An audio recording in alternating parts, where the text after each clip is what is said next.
Now, The Sound of Freedom, starring Jim Caviezel, directed by Alejandro Monteverde. I went into this film thinking, I hope that it's good. I hope that it's good because it's about something important, about a real life man who is rescuing children from child trafficking. Look, I've said this before. I don't like propaganda storytelling. I don't like it, even when it's in service of my own worldview. So even though the intentions might have been laudable behind this film, if it was still not a very well-made film and was mostly just a bunch of propaganda or just a kind of shameless revenge fantasy, I would have been disappointed. I would have been very disappointed. So what I was hoping is it would be a good, maybe even great, get the bad guys kind of film. You know what I mean? Or even just a great film to earn that $14 million in theaters that they got on Independence Day. Well, it turns out this film is incredible.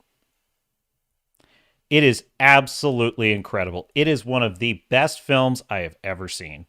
Captain's Log, previously on the Captain's Cast live stream, live every Thursday and Sunday with me, Captain Garrett. And your captain would never say that lightly. I was absolutely stunned. This film was not at all what I expected on so many different levels.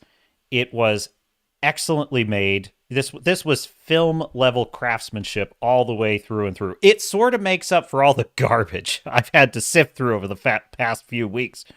Oh my God. The Flash, Dial of Destiny, Secret Invasion, The Witcher.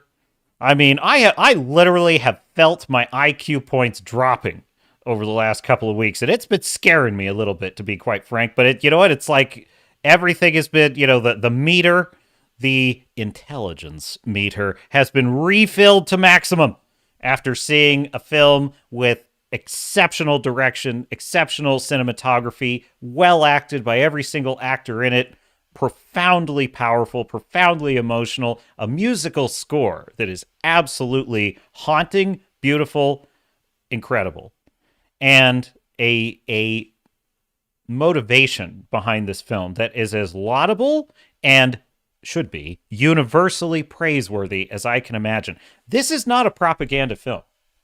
This is not a conservative film. This is not a political or partisan film. It's not a conspiracy theory fantasy. It is grounded. It is sober.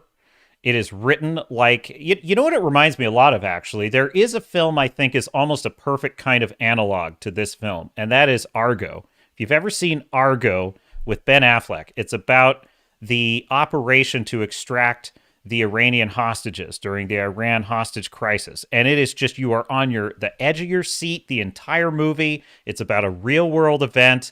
It's not some kind of over the top action movie. It's just a very straightforward, very well told thriller about something that really happened. And you're just on the edge of your seat the whole time. That is exactly what this film is like. There is nothing over the top about it. These media, let's just say it, assholes, would just actually watch the film. They would see that there is nothing on the level of QAnon in this movie. There's no ridiculous, there's no crazy, Sylvester Stallone, with the chain gun just mowing down all the child predators, Not that I wouldn't have minded that. Don't get me wrong. That would have been nice to see. Actually, I was kind of hoping. I was like, okay, is this the part where they're going to up against the wall? Unfortunately, the film is a little bit more sober and grounded than that. But it is no less rewarding to watch for that. So if they would just take the time to watch this film, which tells me a lot of these hit pieces, they haven't seen this movie. And if they've seen it, they're so just weighed down by their dogged, dogmatic, narrow-minded worldview that they just can't allow themselves to like this film. I got proof of this. There's a couple, mainstream media types that begrudgingly admit it's not terrible. Damn it. Damn it! Why can't it just be terrible like all things we believe about? Ew, gross, conservatives. You have got to see the series of, I'm disappointed, quite frankly. I wish I had been wrong about this. I heard about this film. It's an independent film, The Sound of Freedom. It's trying to make its way into theaters, competing with all the big box office movies, which are theoretically Dial of Destiny and The Flash. And it kind of came out of nowhere for me. It's just totally word of mouth. And my first thought, and I'm very sad that I had this first thought, I said, the wokies are going to hate this movie. They are going to hate it. And then I thought, wait a minute. How can I think that? Surely exceptions can be made for certain subjects. Surely there's one thing that can unite us. And that is protecting the innocent, protecting the most innocent children. I wish I'd been wrong. I wish I had been wrong that there would be articles attacking this film. But I'm going to tell you right now, they've stepped in it because your captain saw the film yesterday, and the immune response is a big misfire. It is a big misfire. It's not a conservative film. I mean, you could watch this movie and you could be almost any part of the political spectrum except woke because they're insane. You could be almost any part of the political spectrum, watch this movie, and not feel like you're being preached at. Nobody is being guilted here. Nobody is being preached at. It is spectacularly well acted. Jim Caviezel's incredible. He has this kind of buddy in the movie, played by Bill Camp, who plays Vampiro. And he is an ex-drug cartel member who is reformed, and he is helping free children from child trafficking. He sort of buys them out of slavery and sets them free.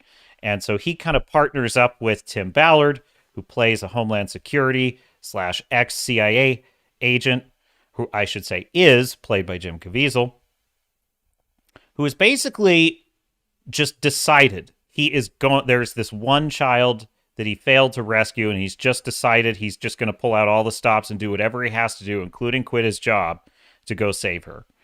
And by the way, I mentioned in my last stream that Indiana Jones, when done properly, is a Golden Fleece story. Well, this is an absolutely excellent Golden Fleece story. It really is.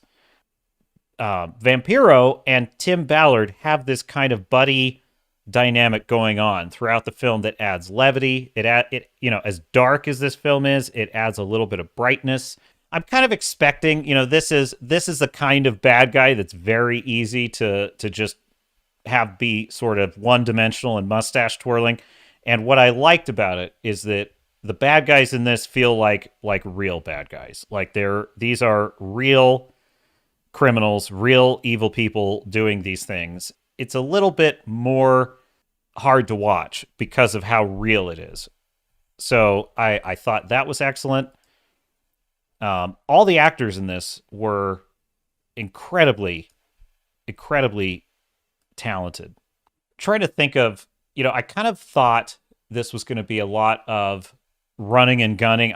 I mean, I will admit, I wouldn't have minded seeing Tim Ballard go on a kind of Navy SEAL child molester killing spree. That would have been a lot of fun, but it's not that movie. But that being said, he goes on a quest that is so epic. And what I like about his character is that he thinks he has clever tactics. He uses psychology to beat his enemy when he is up against a situation where tactically he's outgunned. There's no way he could succeed. He thinks of another strategy. Actually, your captain is reminded of an even better word than strategy, which is hard to use because it has to be used correctly, and that is stratagem. Tim Ballard uses clever stratagems in this movie to beat the bad guys, and it elevates his character even more than if he were just like a Sylvester Stallone, Schwarzenegger kind of just bullet hose type character. The fact that he has to be clever and like smile in the face of these, pedophiles it just makes it that much more harrowing. It's like it almost takes more courage as a character to do that than to just unleash violence on them, which is what he wants to do. Because if he does that, he's not going to find the kids. That's basically what it is. If he doesn't play it smart, he's not going to find the kids. Please do like or subscribe. You are watching the Swords and Starships channel, and we are talking about the sound of freedom. So there you have it. The Sound of Freedom. Exceptional film. Go see it. Please go see this movie. Bring people with you. Donate a ticket or two. Look, you do not have to agree with everything Tim Ballard thinks. You don't have to agree with what Jim Caviezel thinks. You can take issue with some of the factual details of the film. Feel like, oh, I'm not sure if this is accurate. This seemed a bit over the top. It's a film. It's going to take liberties. There's no such thing as a film that is a truly true story. Every film is going to have some level of embellishment, some level of stylization. I would say this film is probably as minimalistic as any. But it's, when this film ended, the credits roll, it's like, there was just such a air of silence and solemnity. You could just feel how deeply this movie affects the audience. And at the end of the movie, there is a message by Jim Caviezel, and I felt this at the end of watching, like, The Pacific, for example, just this feeling of being overwhelmed with emotion, and it kind of sneaks up on you. You kind of aren't aware of it building up as you're watching it, and then you just get to the end and you just hear this message. And of course, the show media depicts it as a desperate begging on the part of Jim Caviezel. It's like, there's nothing desperate. Well, if there is something in all of this world to be desperate about, wouldn't this be it? Wouldn't this be the thing to be desperate to stop? Why aren't you desperate? You in the media, who always are lecturing us about morality, and those that are marginalized, those that have no one to speak for them. Why aren't you desperate to solve this problem? You're only talking about this movie because you have no choice. Just admit it. You'd be happy to ignore it. Now, why is that? That's got me curious. Why is it that you people in the media never want to talk about this stuff? Of course, nobody wants children to be exploited except the exploiters. Now let's go back to talking about something else. Why are you so desperate to avoid this subject? Why is it that it takes an independent film wresting control from two different studios that were dragging their feet to make it, a word-of-mouth, fan-funded, conservative-funded campaign just to get this movie in theaters and get enough tickets for it to succeed? Why does it take that much effort to get this message out? Why? I'll tell you why. It is because the media, the corporate media, are the enemies of the people.